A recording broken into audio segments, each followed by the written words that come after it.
Hello everyone, welcome back to my YouTube channel. And you are on the Kubernetes show. Today we'll be covering user and group management. This is part of the series that I'm working on. It is a course on getting started with Linux. Today's topic is user and group management. With with that, let's get started. All right, for the user management or user group management, this is one of the basic tasks for a system administrator. Even after you moved on to some other advanced fields, for example, you are running Kubernetes, you still need to know how users are created, how they are managed, and what kind of settings do they have, right? So in Linux, generally, users are treated as numbers. We call them UIDs, but when we refer them with a name. Every user has a name, unique name, unique UID. Well, you can duplicate, but it is recommended not to do that because Unix treats UIDs or Unix uses or Linux uses UIDs to actually assign permissions. Then every user has a home directory. It depends while you are creating, if you want to create a home directory or not. Then user has some shell, right? Users are needed when you need to run a process, run a service. Uh, Whenever you are running, for example, a web server, that web server need to be run by a user. Most of the people, when they get started with Linux, they think they log in with root and they think root is the only thing that exists. Root is the ultimate power. We should not be using root, but root account need to be used when we are provisioning the accounts, when we really need the administrator level power, right? That's the idea. And next is the groups. Groups are a collection of users like any other groups, right? It is just set of users. Each group has a unique group ID, like similar to users. A user can have a primary group or it could have a secondary group. So a user can be member of multiple groups. It is generally maintained in etc password file. The users are maintained in etc password file. Their passwords are encrypted and stored in etc shadow file. Then groups are stored in etc group file, and there is g shadow 2 uh, for groups. There are few commands that we generally use. These are kind of universal commands available on Ubuntu as well as Red Hat. User add is to add the user, password is to change user password. You can lock, unlock, those things can also be done. User mod, user del. User mod is modify, del is to delete. While deleting, you can say get rid of the home directory also or not. You can do that kind of thing. Group add, group modify, again similar thing to user. You are adding a group, creating a new group, deleting a new a old group, right? User del. User mod, you are modifying an existing group, you are setting some attributes for it. User mod hyphen aga is for append. If you run user mod without specifying hyphen a, it'll go and replace the existing set of groups that a user is member of, right? We'll test all these during our next set of commands that we're going to run. And cha is it helps to control user attributes, right? So with that, let's get started. I want to show you, I got two machines. One is Ubuntu and another is Rocky Linux, basically similar to Red Hat, right? The idea is I have both the flavors, right? So let's see if we can add a user, right? I'm gonna add user with the name of username. What I'm doing is I'm saying run user mod hyphen m, and m is I think to create the home directory, and hyphen s is to set the shell, then the username. You can define hyphen g also, which will be the primary group, and then you can say hyphen capital G, which will be the secondary group for the user, right? So if we do this, what happened? So it did an entry here. You see a new entry came here, username, right? So if I run same command down here, you see the last entry is Polkit, and here it was Ubuntu. And now if I copy and paste this command here on Rocky Linux, you see there is a user created named username, right?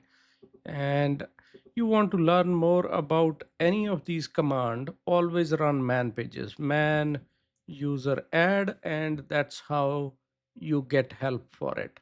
Remember, I was looking at M and I was thinking what that option does, right? So I can keep going like this. See, it says create home directory, or I can search like this, right? Hyphen C, for example, right? So wherever it sees hyphen C, it is showing me. If you press double G, it goes on top, basically beginning of the file, right? Okay, all right. We created a user. Can we use this user to log in? If you are sitting on the Linux terminal as root, you can switch to that user, right? So let's try. Now I am root. When I say sudo su, that is sudo is super user to change to super user. Su is switch user. Hyphen is to make the shell as login shell. What's the difference, right? Let's cover that first. So if I do sudo su, you notice where am I sitting and what does it show? It shows user is root, but I'm still sitting in home directory, right? So if I run env, you might find few interesting things. It still thinks it says you are sitting in this directory, sudo was done by this user, right? L- it is not getting a full login shell. If I do sudo su hyphen, you immediately see the difference, right? Let's try env. And with env, we see login name is root, home directory, present working directory, all that is root now, right? So this is a login shell versus non-login shell. Anyways, we are root now, and we wanted to see if we can use this user. So as a root, I have access to become that user. As a root, I can switch to that user. If I say id is the command, and it shows you a number. That number is user id. So let's talk about etc password file before we get ahead of ourselves, right? So this first field is username. Second, X indicates that password is not stored here. Password is stored in shadow file. Okay. The third one is UID number. Fourth one, GID number. Hold on. How did this number came into life, right? Good, good question comes in mind. Like, how did it happen, right? So let's do grep etc group, right? Let's hope so it can find. So when we ran user add, it created its primary group too. That is how it came to existence, that 101. Okay, username, password is in shadow, user ID, group ID. Here you see two columns, nothing, but here you can see, and here also you can see, it is called GCOS. So you can write full name. For example, my name, Hardeep Singh Tivana, right? You can have full name of the user. It's a kind of description. And then next is home directory of the user. When user logs in, where will that user land? That's what is defined by this. And the last one is the shell. as soon as user logs in, what shell user will get, right? Same story, same type of file here too. If we do etc password, because it is same everywhere, the y- basics of you Linux are same no matter you are running Ubuntu or Red Hat. Now we got user, we got groups, right? So what other things we can do with it? This was a way to kind of allow user or create a user. Now this user is locally available because it has shell. If you set it to no login, user will not be able to log in. You will not be able to, or you can do this bin false, right?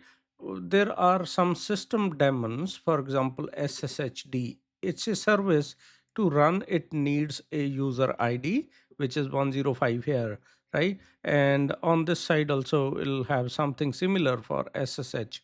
Yeah, here it is 74, right? So it'll need a user id to run itself, but at the same time you can see shell is set to has been no login, right? Here it is also user has been no login, bin false. So why do we do this? We want to run service locally, but we don't want an interactive shell like I did just now, right? I did su hyphen username, right? So what do we do if we want to do something similar? User mod hyphen s. Let's try this, right? Uh, we set the shell of that user to no login.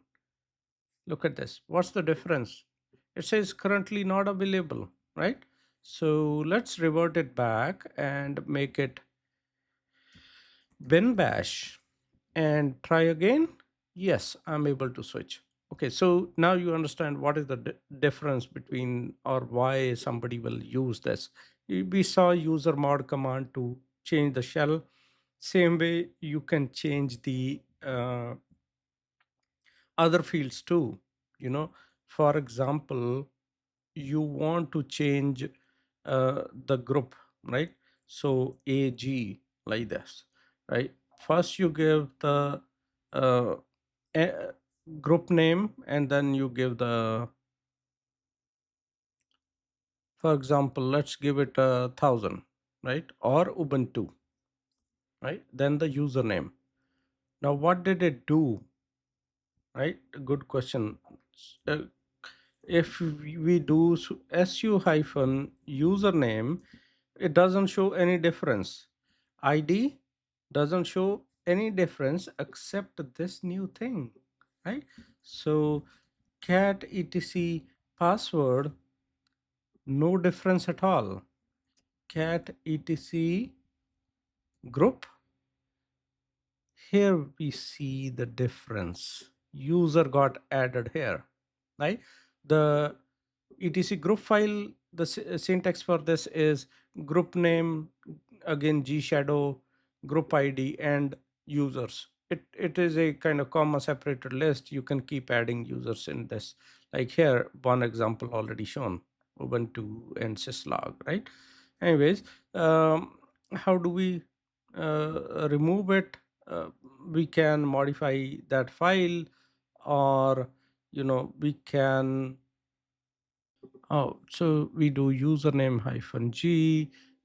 See, I removed a. If I keep a, that's a problem, because then it is trying to. You can see here the username moved from here to here, right? That's the only difference. If we keep a, that is like append, adding to the existing user list, right?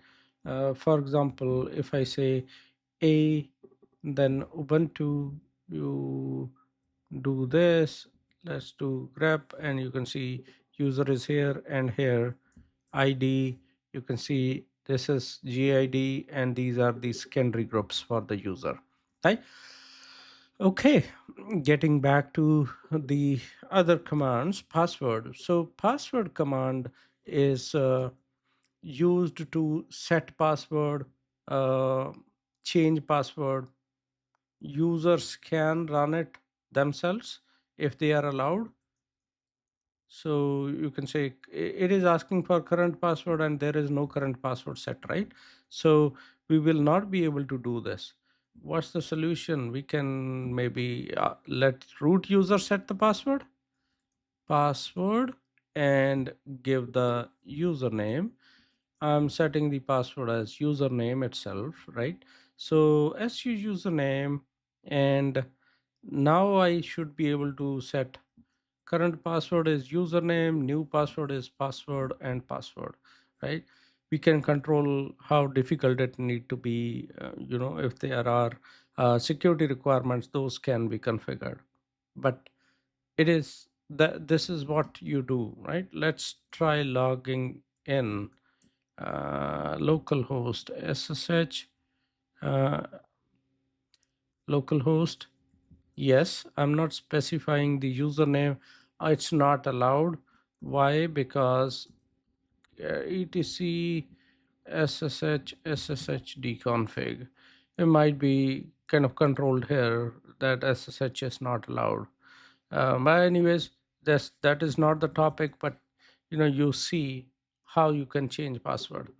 User mod we saw, user del. We can do user name, and now cat etc password. That username is gone. Group username is gone. And if we look at the home directory is left. If you recall, I did user del only. Okay, I didn't do user del hyphen r. Okay, let's change it. Let's do user add. We added user, get inside, and while deleting, do user del hyphen r. And now if we see home directory is also gone, right? That's the idea. Anyways, getting back to our documentation, we can do group add, we can do group mod. I have given commands here how you can do it. But before we do all that, let's add this user. Let's change to root. Let's do ch age and username, right? Now it is asking what is the minimum age of password for this user. Let's say 7 days, and maximum 10 days. So password will be valid for 3 days only. When did last password change? Expiration warning, sorry. 7 days, password inactive. You can basically lock the user.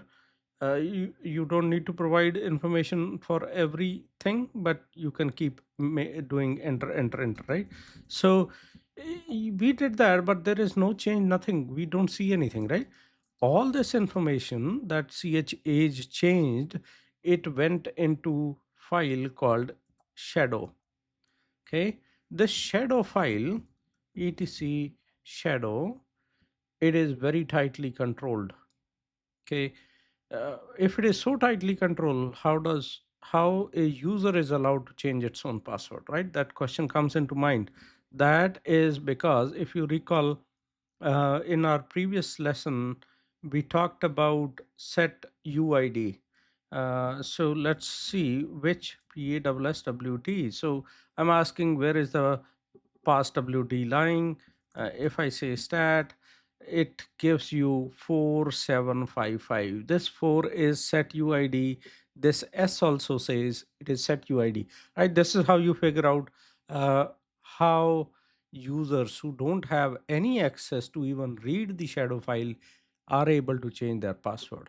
Right? Okay. All right. So we saw that. We looked at user mod already. We looked at user del.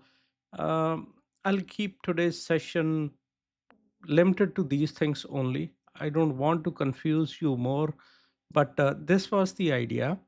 One thing I want to mention is in Red Hat as well as Ubuntu, there are two types of users. One is system user, another is normal application user, right? So, or the humans. So, system users are less than 1000. Anything less than 1000 is system user. If it crosses 1000, then it is a uh, normal user, right? Why? Because you don't want to have id conflicts, and operating systems reserve these numbers. I think here there should be a file called logins.def, maybe. uh, yeah, this also controls a lot of settings for users. And when you create a user, um, yeah, so system gid max min, you can see here, right? So gid max, gid min, all this controlled by system users, or by this file etc logins.def, right? So same file is available on Red Hat too, right?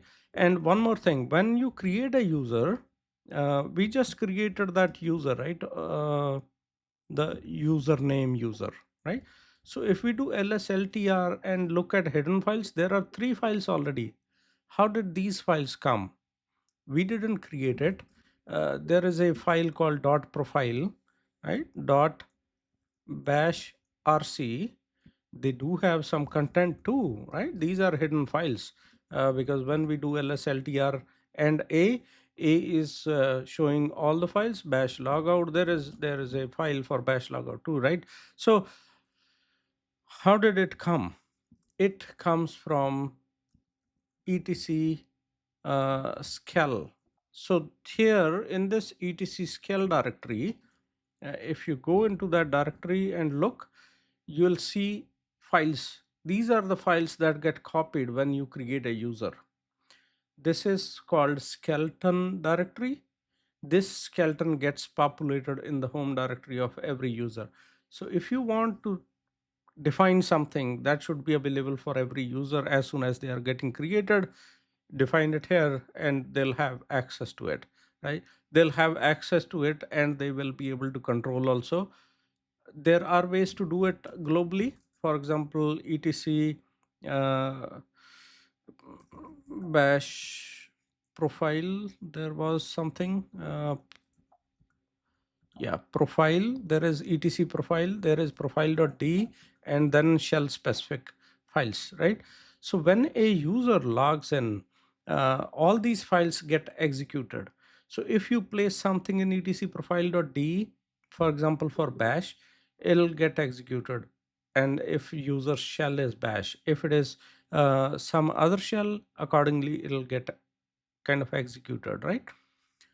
Problem with putting it in etc profile.d or etc profile is only root can change it, right?